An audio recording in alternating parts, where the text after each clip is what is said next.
السباق رقم 13 جائزة الدقهلية. سباق شروط للجياد العربية المصرية الأصيلة الرابحة، 4 سباقات فأكثر. مسافة السباق 1400 متر. الجياد المشتركة 3. رقم 1 منصور أخناتون يحمل 60 كيلو يركبه الفارس وليد. رقم 2 قصيم يحمل 55 كيلو يركبه الفارس سيد صبرا.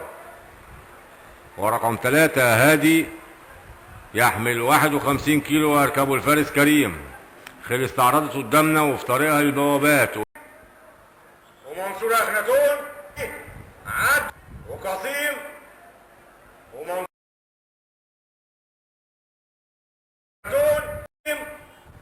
ومنصور أخناتون هادي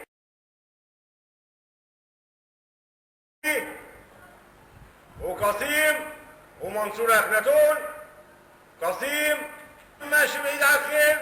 قصيم منصور أخناتون. قصيم منصور أخناتون هادي.